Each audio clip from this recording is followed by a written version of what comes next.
Assalamualaikum warahmatullahi wabarakatuh. Apa kabar kalian semua? Semoga sehat selalu ya.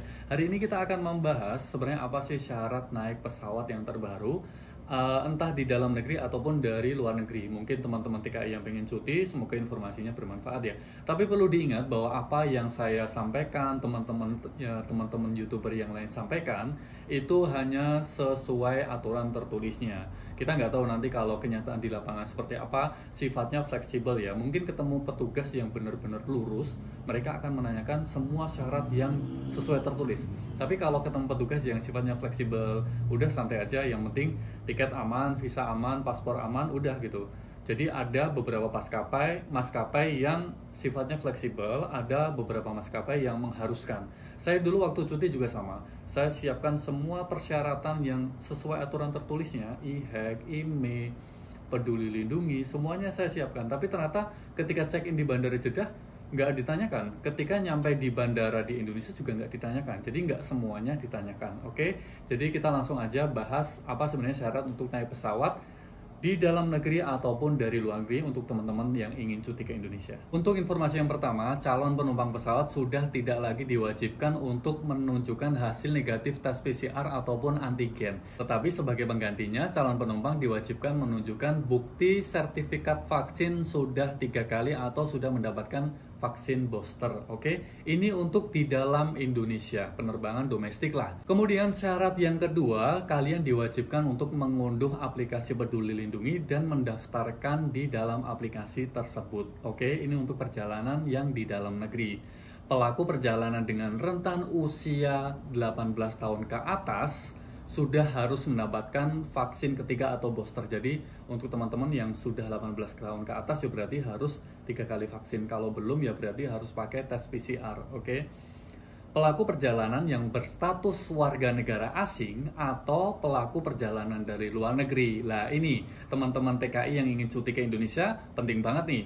Usia 18 tahun ke atas wajib sudah mendapatkan dosis vaksin minimal 2 kali. Oke. Jadi untuk teman-teman TKI ataupun semua pelaku perjalanan dari luar negeri ke Indonesia, entah TKI, entah pelajar ataupun mahasiswa atau semuanya, kalian diwajibkan minimal punya 2 kali vaksin. Terus yang baru 1 kali vaksin atau belum sama sekali vaksin gimana? Ya kalian harus menunjukkan hasil negatif tes PCR. Kalau informasi dari temanku yang kerja di agen travel itu 2 hari sebelum terbang ya, 48 jam sebelum terbang. Tesnya sih kayak gitu. Jadi kita tesnya 2 hari sebelum terbang, hasilnya kan 1 hari ke depan.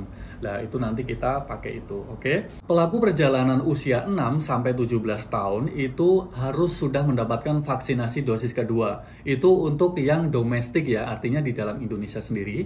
Tetapi pelaku perjalanan dengan usia 6-17 tahun yang berasal dari perjalanan luar negeri, mungkin teman-teman TKI bawa anaknya pulang ke Indonesia itu tidak diwajibkan untuk vaksinasi. Jadi masih aman lah. Jadi mungkin yang anaknya di bawah 18 tahun tidak perlu menunjukkan bukti vaksinasi. Oke.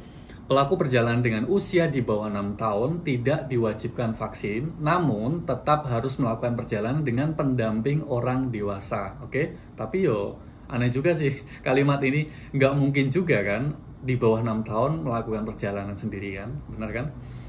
Selain memenuhi syarat naik pesawat, para calon penumpang juga wajib menerapkan protokol kesehatan selama di bandara dan di perjalanan. Ya, salah satunya menggunakan masker kain, biasanya sih 3 lapis, atau masker medis yang menutup hidung, mulut, dan juga dagu. Jadi itu adalah syarat naik pesawat di Indonesia dan juga dari luar negeri atau pelaku perjalanan dari luar negeri. Yang pertama tadi, kalian harus menunjukkan bukti vaksin minimal 2 kali untuk yang teman-teman TKI. Oke, itu yang pertama. Kalau kalian belum minimal 2 kali vaksin, kalian harus melakukan tes PCR. Kalau informasi dari temanku itu 2 hari sebelum penerbangan kalian harus melakukan tes PCR, karena kan biasanya jadinya itu 1 hari ya. Kemudian syarat yang selanjutnya adalah aplikasi Peduli Lindungi. Jadi Peduli Lindungi itu sesuai aturan tertulisnya itu kalian wajib, oke? Jadi lebih baik kita mempersiapkan daripada nanti di tengah jalan atau ketika di bandara kita dapat masalah karena gagal terbang karena tidak download aplikasi Peduli Lindungi. Tapi ingat ya, e-hack yang ada di aplikasi Peduli Lindungi itu sebenarnya sudah dihapus lama. Yang dibutuhkan saat ini adalah download saja aplikasi Peduli Lindungi dan juga daftarkan. Untuk teman-teman yang mungkin bingung cara downloadnya, ada di video saya, oke? Jadi cuma di-download dan daftarkan saja. Oke, paling biasanya butuhnya cuma NIK, email, nama lengkap, tanggal lahir, kayak gitu-gitu aja sih. Jadi nggak perlu data untuk dari tiket pesawat. Oh ya, kita sekaligus bahas untuk syarat-syarat yang lain apabila ingin terbang ke Indonesia. Yang pastinya paspor aman, kalau bisa sih jangan terlalu mepet-mepet. Beli tiket itu harus. Kemudian daftar IMEI HP buat teman-teman yang beli HP dari luar negeri dan belum didaftarkan di kantor bea cukai di Indonesia. Tapi kalau sudah didaftarkan ya nggak usah daftar lagi, oke? Kemudian paling visa cuti, udah sih itu aja. Kalau kita pulang ke Indonesia sebenarnya kita itu nggak ribet ya. Tapi kalau kita kembali ke negara penempatan kita bekerja itu yang agak ribet. Jadi kita harus menyesuaikan negara di mana tempat kita bekerja. Misalkan kalau di Arab Saudi itu kan kita diwajibkan nunjukin bukti vaksin, kemudian kalau yang terakhir itu kita harus menunjukkan arrival registration atau mukim, kita harus daftar di sana untuk kedatangan kita gitu.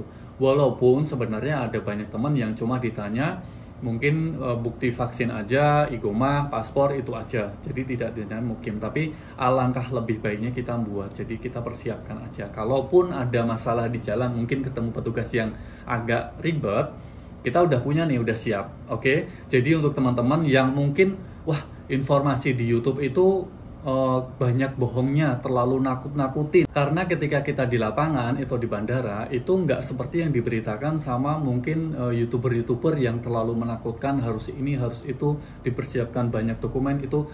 Jadi sifatnya fleksibel ya. Apa yang disampaikan teman-teman, misalkan teman-teman YouTuber, itu adalah apa yang sesuai aturan tertulisnya. Kalaupun nanti di lapangannya seperti apa, mungkin fleksibel, ketemu petugas yang ya udahlah nggak apa-apa, yang penting semuanya beres lah, normal, resmi, itu kalian ya udah gitu. Tapi kalau ketemu petugas yang agak ribet sih, kita harus diminta ini, diminta itu gitu. Jadi harus lebih baik disiapkan sebelum kita ke bandara melakukan check-in, oke? Oh ya, buat teman-teman yang pengen nanya seputar tiket, mungkin tanya-tanya aja, atau mungkin pengen pesan tiket, saya bisa bantuin karena saya ada kerja sama dengan agen travel. Silahkan tulis di kolom komentar video ini, atau kalian juga bisa kirim ke WhatsApp, oke? Tapi ingat ya, please kirim pesannya itu selengkap-lengkapnya gitu, jadi enak, saya jawabnya juga enak gitu. Misalkan ada yang SMS P gitu, maksudnya apa coba P gitu, kadang nggak tak bales sih. Ada yang assalamualaikum gitu, ya bagus sih salam, tapi karena yang masuk itu per hari itu sampai ratusan orang yang SMS gitu. Selain banyaknya SMS yang masuk, saya juga sibuk di kerjaan yang utama dengan kerjaan yang lainnya, otomatis kan ini semuanya harus dibagi ya. Jadi kalau bisa kirim pesan selengkap-lengkapnya aja. Kalian tahu lah maksudnya selengkap-lengkapnya itu gimana gitu, jadi biar jawabnya enak. Misalkan sampai Mas mau tanya harga tiket nih bulan September, stop di situ, kan kurang lengkap tuh. Maunya tanggal berapa, maunya sekali jalan atau pulang pergi, kemudian berapa orang mungkin pesawat apa, tujuannya kemana, transitnya, kasih yang lengkap gitu. Jadi nanti aku tahu, oh Mas misalkan Jeddah, Jakarta, Surabaya, terus saya kasih pilihan Jeddah, Jakarta, Surabaya itu segini. Tapi kalau transitnya yang lain, misalkan Jeddah, Medan, Surabaya, Jeddah, Singapura, Surabaya, kayak gitu, nanti saya akan kasih pilihan. Jadi ya please kirim pesannya selengkap-lengkapnya biar saya itu enak jawabnya gitu. Jadi waktunya juga pas karena teman-teman yang nanya juga banyak dan aku juga punya banyak kerjaan di utama di sini. Terima kasih hari ini sudah bersama dengan saya. Semoga informasi ini bisa bermanfaat ya. Ingat, apabila kalian hari ini mendapatkan informasi yang bermanfaat dari channel ini, jangan lupa untuk tetap terus mendukung channel ini dengan cara like, share, dan juga subscribe. Terima kasih. Wassalamualaikum warahmatullahi wabarakatuh. Bye.